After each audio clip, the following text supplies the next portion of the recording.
Good morning बच्चों। Glow of physics में आप सबका स्वागत है। प्यारे बच्चों, बोर्ड परीक्षा की तैयारी हेतु ग्लो ऑफ फिजिक्स के द्वारा जो बृहद श्रृंखला वीडियोस की बन रही है, उसके तहत 2 अंक के इम्पोर्टेंट क्वेश्चनों की जो वीडियो बननी है, उसका जो है पहला क्वेश्चन जो है आपके लिए ये है बच्चों। यहाँ पर क्वेश्चन नंबर 33 हो गया, लेकिन इस वीडियो का क्वेश्चन नंबर 1 है। क्या कह रहा है? इलेक्ट्रॉन का डी ब्रोगली तरंगदैर्घ्य ज्ञात कीजिए। ये पहले भी एक क्वेश्चन आ गया है बच्चों। तो प्यारे बच्चों, लैम्डा बराबर होता है बच्चों 12.27 बटे √v एंगस्ट्रॉम। बहुत ज़्यादा इंपॉर्टेंट है। पहले भी एक प्रश्न आ गया है, ये रिपीट हो गया है दोबारा बच्चों, तो इसको आप जरूर करेंगे बच्चों। तो प्यारे बच्चों, लिए चलते हैं आपको दूसरे क्वेश्चन की ओर। क्या क्वेश्चन है बच्चों? देहली आवृत्ति से आप क्या समझते हैं बच्चों? तो प्यारे बच्चों, ये देहली आवृत्ति ऐसी न्यूनतम आवृत्ति है, इस आवृत्ति से नीचे प्रकाश इलेक्ट्रॉन उत्सर्जित नहीं होते हैं और इससे ऊपर प्रकाश इलेक्ट्रॉन उत्सर्जित हो जाते हैं।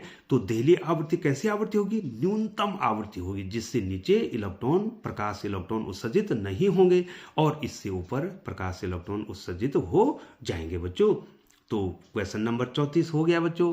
क्वेश्चन नंबर 35 क्या कह रहा है बच्चों? कार्यफलन तथा देहली आवृत्ति में क्या संबंध है बच्चों? तो इस संबंध को आपने निकालना है। तो ये होता है W बराबर h न्यू 0। ठीक है बच्चों, यहाँ पर h प्लांक नियतांक है, W कार्यफलन है, न्यू 0 देहली आवृत्ति है। कार्यफलन का मतलब हो गया वह न्यूनतम ऊर्जा जिससे हम धातु की सतह से प्रकाश इलेक्ट्रॉन को निकाल सके बच्चों। ठीक है बच्चों, तो प्यारे बच्चों, इस प्रश्न को आप जरूर देख लेंगे बच्चों। तो प्यारे बच्चों, अगला क्वेश्चन जो है आपके स्क्रीन पे आता हुआ क्वेश्चन नंबर 36 जो है आपके लिए मैं लाया हूँ। ये देखिए बच्चों, क्या कह रहा है? प्रकाश वैद्युत प्रभाव के नियमों का उल्लेख कीजिए बच्चों। तो प्यारे बच्चों, प्रकाश वैद्युत प्रभाव के 5 नियम हैं। तीव्रता के नियम हैं, आवृत्ति के नियम हैं। ठीक है बच्चों, इसमें आपको करना है कि प्रकाश की तीव्रता बढ़ाने से क्या होगा और प्रकाश की आवृत्ति बढ़ाने से क्या होगा। गतिज ऊर्जा किस पे निर्भर करेगी? तीव्रता पर निर्भर करेगी कि आवृत्ति पर निर्भर करेगी? ये सारे जो हैं 5 जो नियम हैं, उसको आप जरूर करेंगे बच्चों। और यहाँ पर जो है बच्चों, अब आपको ये बताना संभव नहीं है, मैं आपको केवल बोर्ड परीक्षा के लिए तैयार कर रहा हूँ, एक टच दे रहा हूँ और आप इन क्वेश्चनों को जरूर करेंगे बच्चों। ग्लो ऑफ फिजिक्स ने जो है आपके जो है सारी फिजिक्स की 400 वीडियो जो है बनाई है बच्चों, तो आप जरूर देखेंगे बच्चों। तो अगला क्वेश्चन 37वां क्वेश्चन आपके स्क्रीन पे है बच्चों। क्या कह रहा है? व्यतिकरण किसे कहते हैं? संपोषी तथा विनाशी व्यतिकरण की शर्तें क्या होती हैं? तो व्यतिकरण क्या होता बच्चों? जब मैं आपके स्कूल में आया था बच्चों प्रैक्टिकल लेने, तो मैंने आपको ये वहाँ भी पढ़ाया था और मैंने आपको इसकी वीडियो भी बनाई है। तो बच्चों क्या होता है, जब लगभग समान आवृत्ति की 2 तरंगें जो है माध्यम के किसी बिंदु पर पहुँचती है और उनका अध्यारोपण होता है, अध्यारोपण के बाद जो परिणामी तरंग बनती है, उस परिणामी तरंग की तीव्रता माध्यम के कुछ बिंदुओं पर अधिक हो जाती है, कुछ बिंदुओं पर कम या शून्य हो जाती है। जहाँ पर अधिक होती है उसको संपोषी और जहाँ पर कम होती है या शून्य होती है उसको विनाशी व्यतिकरण कहते हैं बच्चों। और इसकी शर्तें भी हैं बच्चों, ये आप जरूर कर लेंगे बच्चों, बहुत इंपॉर्टेंट है, आप जरूर करेंगे। तो क्वेश्चन नंबर 38 की ओर, ये जो है क्वेश्चन नंबर 37 हो गया बच्चों। क्वेश्चन नंबर 38 की ओर लिए चलता हूं। क्या कह रहा है बच्चों? क्वेश्चन नंबर 38 क्या कह रहा है? यंग के द्विक स्लिट प्रयोग में फ्रिंज की चौड़ाई का व्यंजक ज्ञात कीजिए। बहुत इंपॉर्टेंट क्वेश्चन है बच्चों। तो ये फ्रिंज की चौड़ाई W बराबर होता है बच्चों d लैम्डा अपॉन 2d। ठीक है बच्चों, ये आपको व्यंजक निकालना है बच्चों, जहां d जो है बच्चों ये स्लिटों से पर्दे की दूरी है, लैम्डा उस प्रकाश का तरंगदैर्घ्य है बच्चों, 2d जो है बच्चों स्लिटों के बीच की दूरी है बच्चों। ये निश्चित रूप से आपको पूछा जाएगा बच्चों। तो पूरी आशा है कि बच्चों आप इस डेरिवेशन को जरूर करेंगे। अगला क्वेश्चन 29वां क्वेश्चन आपके स्क्रीन पे है बच्चों। क्या कह रहा है बच्चों? 29वां क्वेश्चन क्या कह रहा है? लेंस निर्माता सूत्र का व्यंजक ज्ञात कीजिए। लेंस मेकर फॉर्मूला आपको निकालना है बच्चों। और प्यारे बच्चों, बहुत इंपॉर्टेंट है, वेरी वेरी इंपॉर्टेंट क्वेश्चन है, आप जरूर ध्यान देंगे बच्चों। और ये लेंस मेकर फॉर्मूला हमने निकाल रखा है बच्चों। तो प्यारे बच्चों, अगला क्वेश्चन आपके स्क्रीन पे है, लेंस की क्षमता किसे कहते हैं, इसका मात्रक क्या है। तो प्यारे बच्चों, सूत्र के रूप में P बराबर 1/f अर्थात लेंस की क्षमता लेंस के फोकस दूरी का व्युत्क्रम होता है। लेकिन लेंस की क्षमता को हम इस ढंग से डिफाइन करेंगे कि जो लेंस प्रकाश किरणों को जितना अधिक मोड़ता है उसकी क्षमता उतनी अधिक होती है।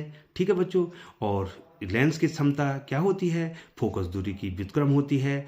P बराबर क्या होता है बच्चों, 1/f, लेकिन f मीटर में होना चाहिए। जब f मीटर में होगा तो लेंस की क्षमता किस में आएगी बच्चों, डायोमीटर में आएगी बच्चों। ये आपको पूछा जाता है बच्चों। अब अगला क्वेश्चन बच्चों, ये भी रिपीट हो गया है, इसका मतलब इंपॉर्टेंट है। पूर्ण आंतरिक परावर्तन किसे कहते हैं, क्रांतिक कोण तथा माध्यम के अपवर्तनांक में क्या संबंध है बच्चों। ठीक है बच्चों, तो हमने कहा था बच्चों कि पूर्ण आंतरिक परावर्तन के लिए प्रकाश की किरण को सघन माध्यम से विरल माध्यम में जाना चाहिए। ठीक है बच्चों, अब इसमें क्या होता है बच्चों, ध्यान दीजिए थोड़ा सा, मैं यहाँ पर आपको क्लियर थोड़ा सा बता दूं, आपको आता है बच्चों। ये देखिए यहाँ पर, देखिए बच्चों, यहाँ पर डेंसर मीडियम है, यहाँ पर रेडियल मीडियम है। प्रकाश की किरण, ये देखिए एक आपतन कोण ऐसा है, ये देखिए ये एक आपतन ऐसा कोण है कि जिसके लिए अपवर्तन कोण का मान कितना हो गया बच्चों, 90 अंश हो गया। तो इस कोण को कहते हैं क्रांतिक कोण। ठीक है बच्चों, सघन माध्यम का वह आपतन कोण जिसके लिए विरल माध्यम का अपवर्तन कोण 90 डिग्री हो जाता है, इसको कहते हैं बच्चों आप क्या कहते हैं बच्चों, इसको कहते हैं आप क्रांतिक कोण, जो सी है। लेकिन अब क्या होता है बच्चों, यदि आपने क्रांतिक कोण सी है, इससे बड़ा कोण अगर कर दिया, इससे बड़ा कोण, किससे बड़ा कोण, सी से बड़ा कोण कर दिया, तो प्रकाश की किरण जिस माध्यम से आ रखी है उस माध्यम में वापस चली जाती है। इसको पूर्ण आंतरिक परावर्तन कहते हैं बच्चों। ठीक है बच्चों, तो यहाँ पर जो है, यहाँ पर जो स्नेल का नियम लगाएंगे बच्चों, तो क्या हो जाएगा,